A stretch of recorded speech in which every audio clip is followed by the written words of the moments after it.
He thought mocking a congresswoman in front of a packed courtroom would silence her. He didn't realize she came prepared, you see, with evidence that would land him in handcuffs before the hearing even ended. It wasn't just any Tuesday morning in Dallas. You could feel the tension, a palpable shift in the air, the way people subtly adjusted in their seats, eyes flicking towards the heavy, wooden doors of courtroom 4B. It was barely 9:05 a.m. when Congresswoman Jasmine Crockett walked in, not rushed, not rattled, just composed. She possessed an air of quiet confidence, like she knew something the rest of the room didn't. She wore a deep navy pantsuit, sharp lines, no frills, her natural curls pulled back into a soft bun, not a strand out of place.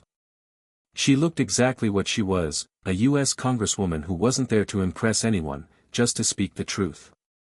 Your like and comment tell the algorithm these stories deserve to be heard. Thanks for your support. The case itself was already a mess. A real estate mogul named Perry Knoll had been accused of laundering campaign donations through phony contractors. Big money, big names, a lot of people had a lot to lose if this came out. Jasmine had been called as a witness after records showed her office had unknowingly received one of the campaign donations connected to the scheme. But that wasn't why everyone was staring.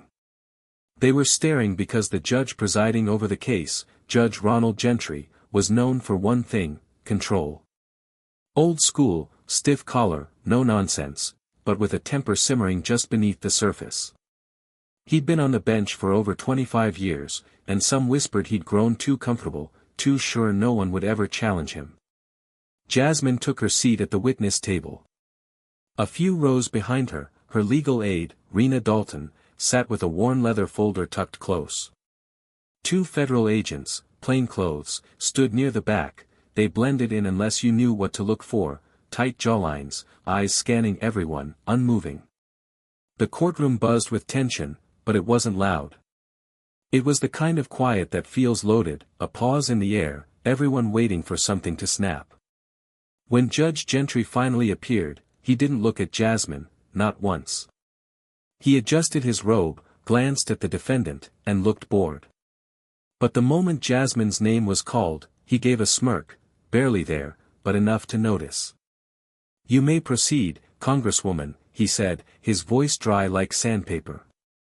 "Try to keep it concise, we don't need political speeches here."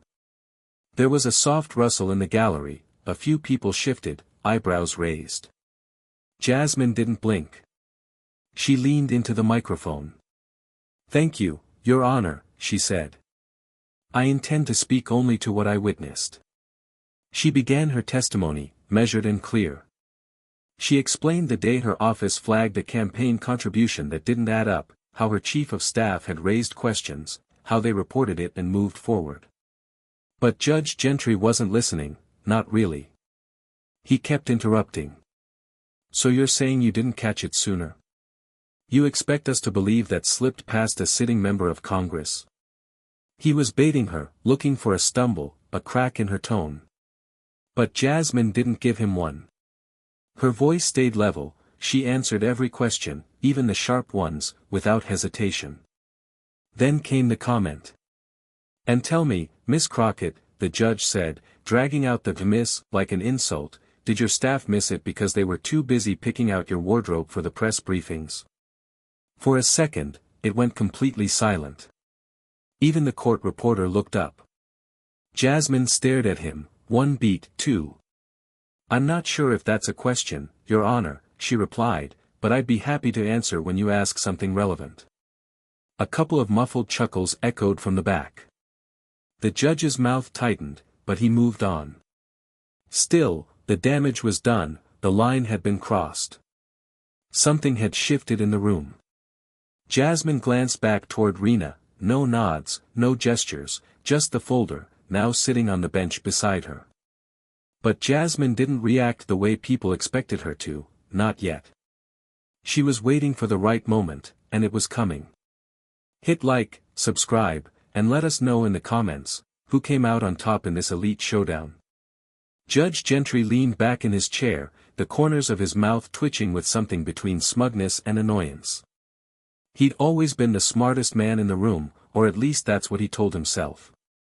But as he shuffled through papers and cleared his throat for the third time, it was clear he expected Jasmine to fold. She didn't. In fact, her silence had weight.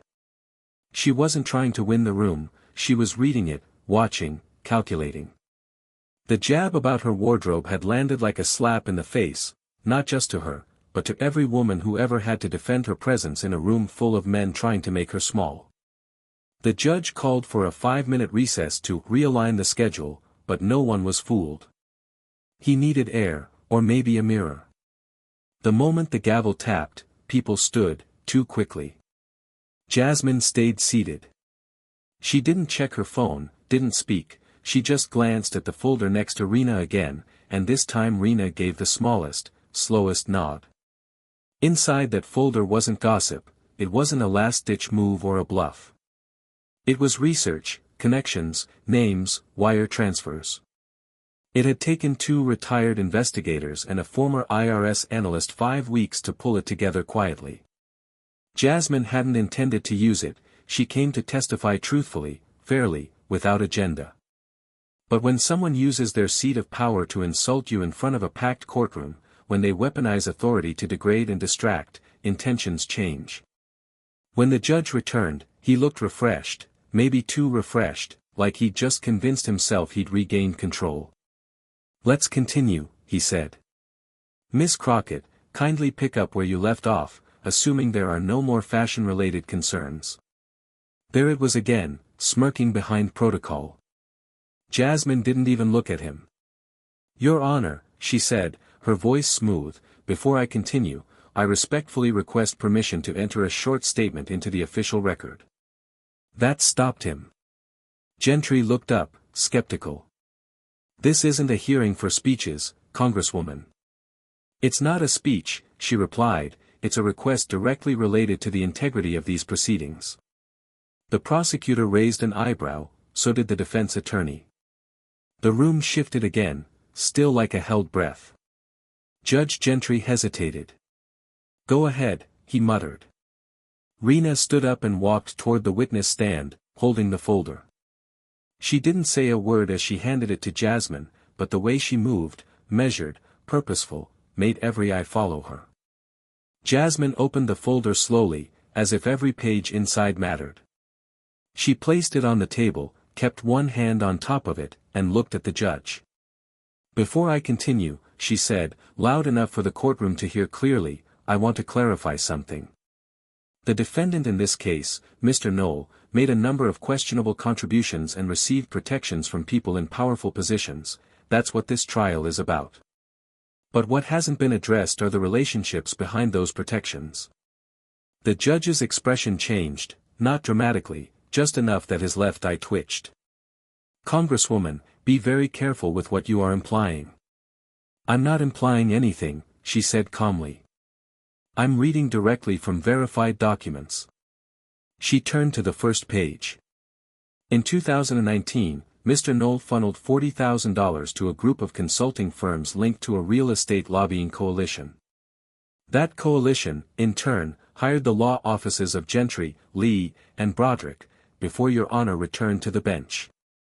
He blinked. "I fail to see how this." She turned the page. In 2020, Mr. Knoll's firm purchased a parcel of land through a third-party holding company. That land had previously been in escrow under the name of Gentry Real Holdings LLC. The transaction closed during Your Honor's second term on the bench. Now the courtroom was dead silent. I have records of these transactions, as well as emails showing direct correspondence between Mr. Knoll's office and Your Honor's legal assistant, dated just 6 months before this case was assigned. The judge's hands gripped the armrests of his chair. "Miss Crockett, Congresswoman," she corrected, finally looking him in the eye. But she wasn't done, not even close.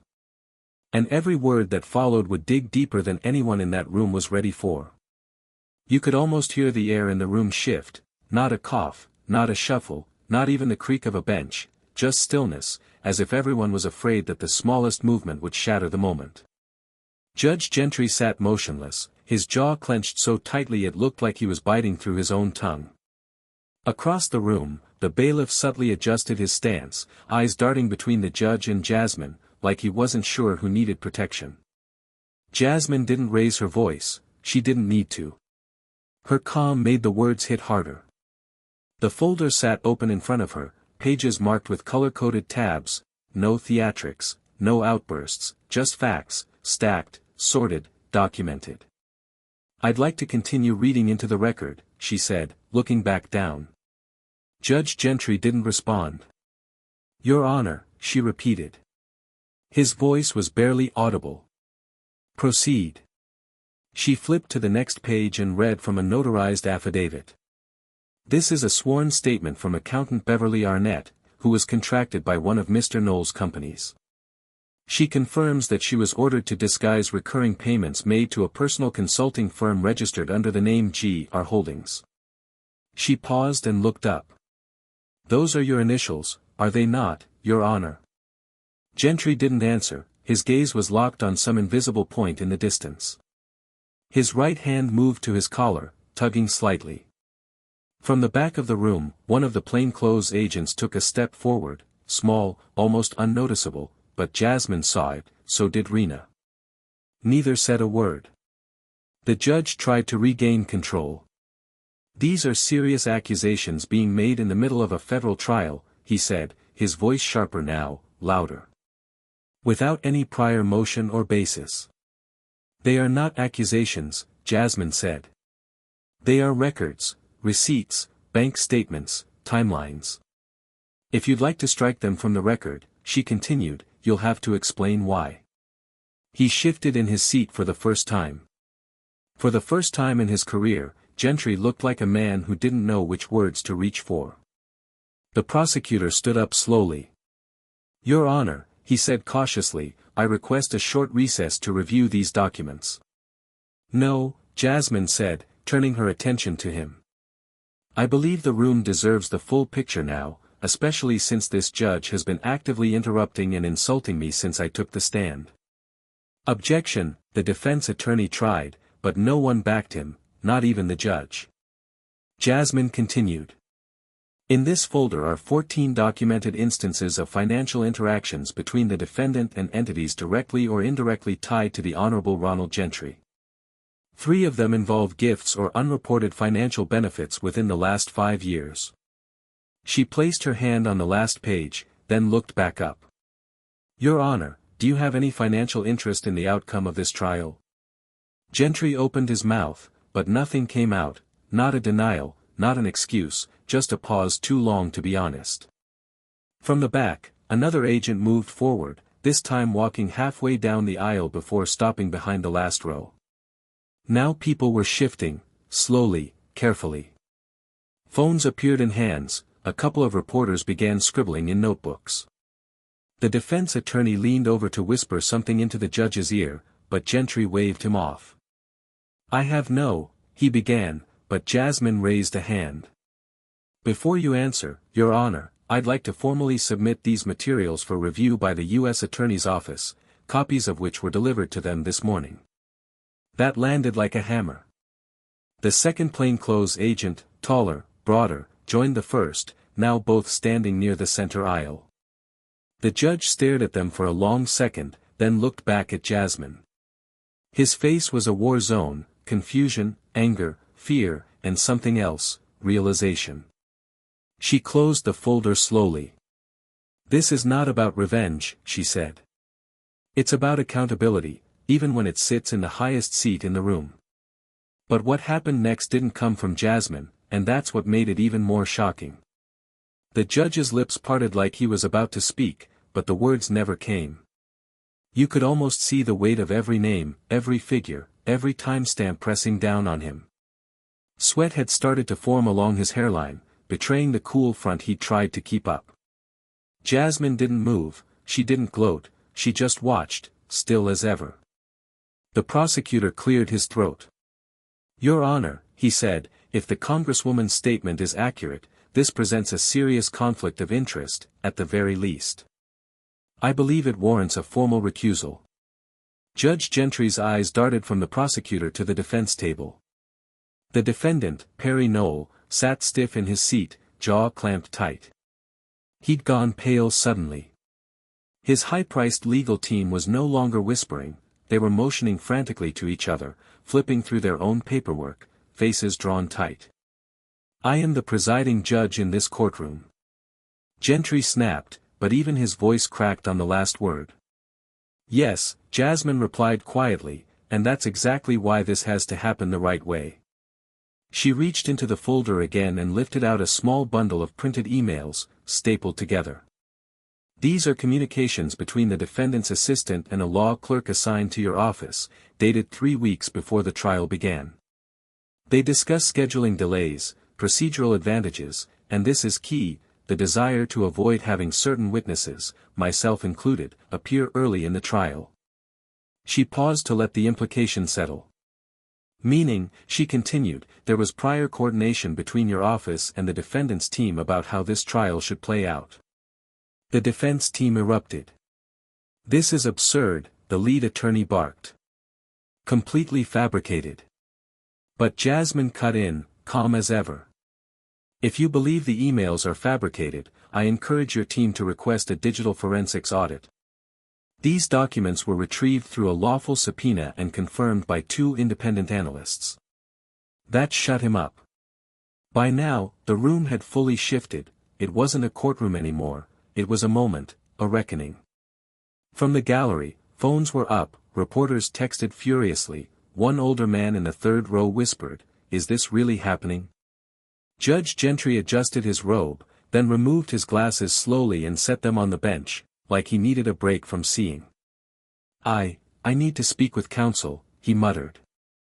"With all due respect," Jasmine replied, "you don't get to make procedural calls while under investigation."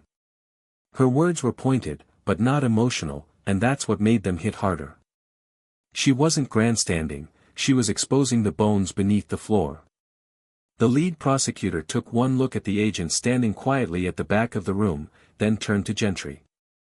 "Your Honor," he said, "at this time, I'm formally requesting a suspension of proceedings pending judicial review and an immediate recess for federal oversight." He glanced back at Jasmine, almost like he was asking permission with his eyes, but she didn't give him anything. This wasn't her show, she just brought the truth, what they did with it was now up to them. Gentry stared down at the folder, still lying on the table. "You think you can walk in here and dismantle a 25-year career with a few printed pages?" he said, his voice low. "No," Jasmine replied, "your actions did that. I just brought the receipts." It was the kind of line people would quote later on Twitter, in news segments, on talk shows. But Jasmine hadn't rehearsed it, she wasn't trying to go viral, she was trying to set a line in stone. The judge slowly stood up, gripping the edge of the bench as if it was the only thing keeping him steady.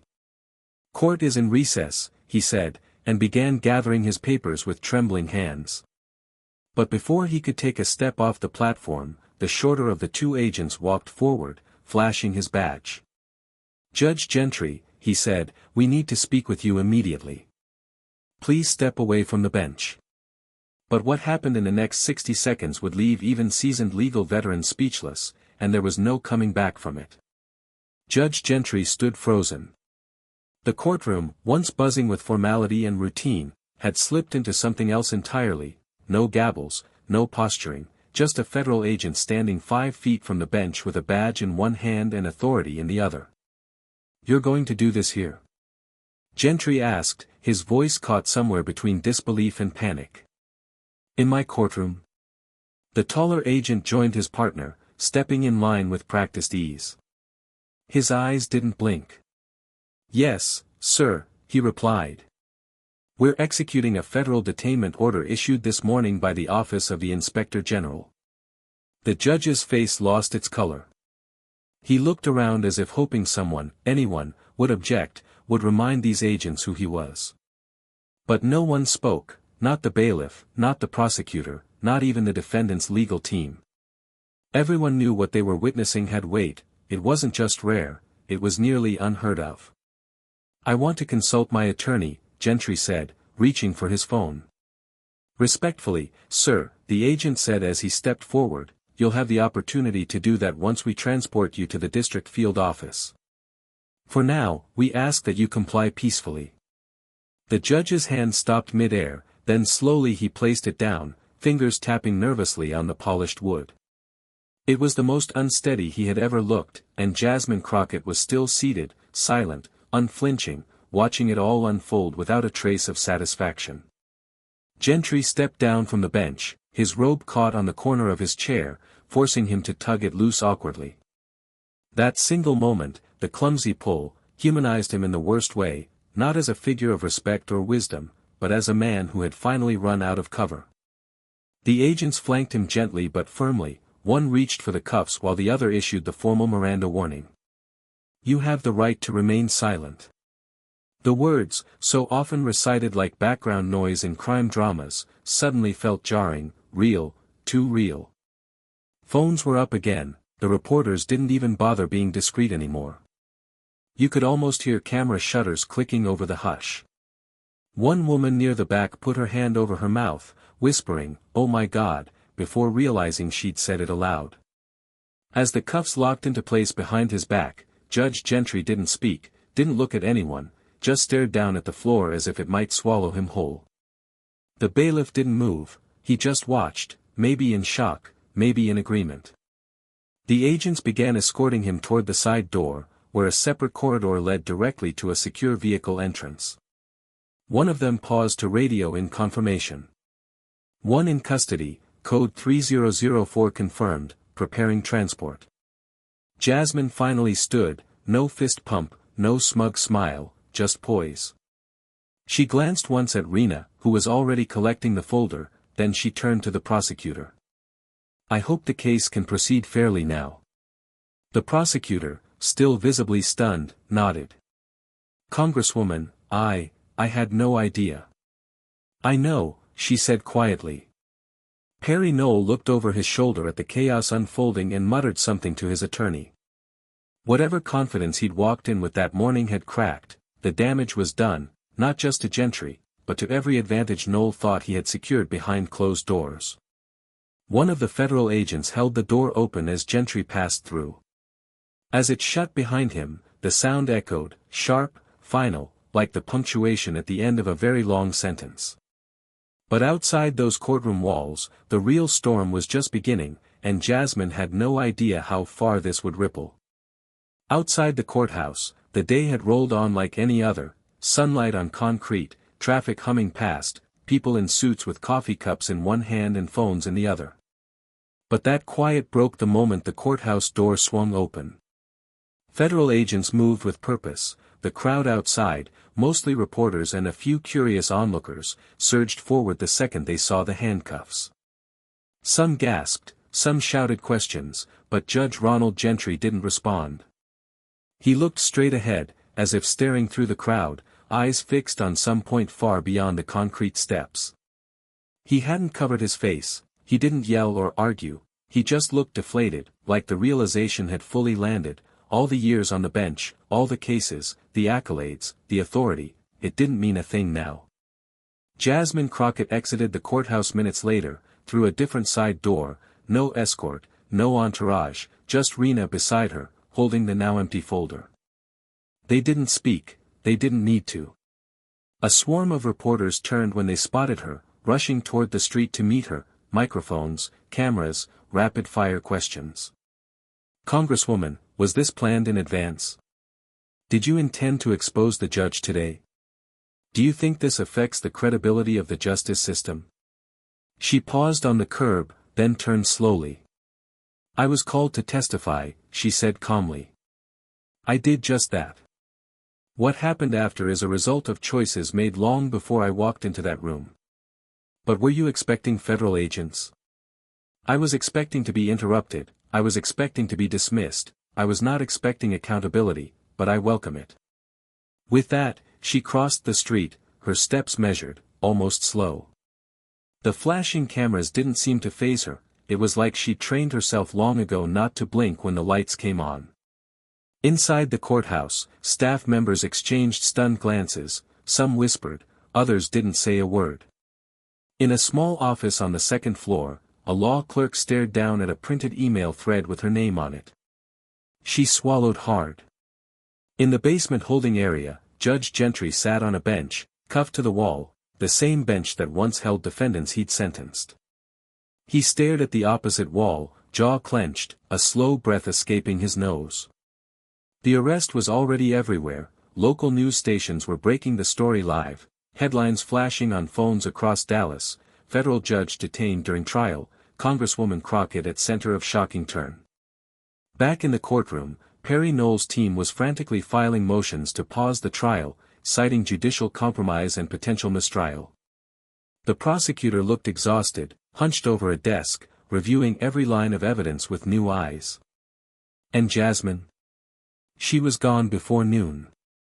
She didn't stick around for interviews or panels, she didn't call in favors or post a statement online. She and Rena rode quietly in the back of a black SUV, headed to a nearby meeting with a local housing board. "She's going to spin this," Rena said, finally breaking the silence. "No," Jasmine replied. "She's going to ignore it." Rena glanced over. "You sure?" "Completely. People like him, they count on things staying buried. What they never count on is someone willing to hold the shovel." They didn't say much else for the rest of the ride. As the courthouse emptied and the agents finalized paperwork inside the field office, one truth remained: justice wasn't loud, it wasn't dramatic, it didn't arrive with fanfare. It looked like a woman calmly reading from a folder no one wanted opened. But while the judge had been removed, the case wasn't over, and Jasmine knew this wouldn't be the last time someone tried to silence the truth. The footage spread faster than anyone expected. Within hours, clips of Judge Gentry being led out in cuffs had gone viral, airing on cable news, circulating across social media, replayed in slow motion with commentary on every major channel. But the moment people kept replaying the most wasn't the arrest, it was Jasmine Crockett seated calmly at the witness table, asking the judge, "Do you have any financial interest in the outcome of this trial?" Her tone, her poise, her refusal to play into the judge's game, it all struck a chord. By the end of the day, hashtags were trending, hashtag #ChaiChutCrockett, hashtag held the line, hashtag judicial accountability, hashtag receipts don't lie. Back in Washington, some of her colleagues were already issuing statements, some supportive, some cautious, a few chose silence, trying to gauge which way public sentiment would fall. But Jasmine didn't respond to any of it. She wasn't on Twitter that evening, she wasn't watching TV interviews, she was on her back porch in Oak Cliff, shoes off, sipping lemon tea with her father, Reggie. He'd flown in after catching the news on television. "You held yourself like your mama used to in those meetings," he said, his voice rough with pride. "Didn't let that man rattle you one bit." Jasmine smiled softly. "She always told me silence could be louder than shouting." Reggie nodded. "Well, today you didn't just speak, you said something the courtroom will never forget." They sat in silence for a while, the hum of cicadas filling the evening air. The folder, now a symbol of the moment, rested on the small patio table between them, its tabs were bent, pages worn from use. Jasmine looked down at it for a second. "It shouldn't have taken this much," she said quietly. "People had those documents for months, someone should have spoken up long before I had to." Reggie didn't disagree, he just took another sip of tea and said, "That's how power works, baby. It makes people nervous, makes them wait for someone else to go first. And maybe that's what it all came down to, being willing to go first, not because it was easy, not because the outcome was guaranteed, but because staying quiet wasn't an option." The next morning, federal prosecutors announced a formal investigation into several of Judge Gentry's past rulings. Whispers of campaign finance violations, bias in sentencing, and even off-record favors were beginning to surface. Other names were being mentioned, too, quietly, cautiously. People who once stood beside Gentry were now backing away. As for the trial, it was reassigned to another judge within 48 hours, the prosecution was given a temporary delay to reorganize. Jasmine wasn't called back to testify, her part was done. But what she had started had already reshaped the case. Outside the courthouse, days later, a woman approached her, mid-40s, business attire, looked like she'd come straight from work. I saw what you did, she said, eyes locked with Jasmine's. And I just wanted to say thank you. My daughter's watching, and she needed to see a woman stand her ground like that. Jasmine smiled, shook her hand. Tell her it wasn't about standing tall, it was about standing still when the ground shook. The woman nodded, eyes misty, then walked off. Jasmine turned to Rena, who had watched the entire exchange from a few feet away. She's right, Rena said. That courtroom wasn't just about Noel or Gentry, it was about all of us who've been dismissed, interrupted, doubted. Jasmine looked up at the courthouse. It wasn't big, wasn't grand, just a building of stone and glass, like thousands of others across the country. And yet, something had changed there. This story won't end up in a textbook, it might not even make it past the next news cycle. But the people who watched it unfold, they'll remember. And maybe next time, someone else will be holding the folder, someone younger, someone braver, someone who now knows they don't have to wait for permission to speak truth. Because silence protects power, but truth spoken clearly, calmly, and without apology can shake the walls it hides behind. If this story moved you, share it, speak up, stay sharp, and subscribe for more stories that matter, not because they're dramatic, but because they're real. Your like and comment tell the algorithm these stories deserve to be heard. Thanks for your support.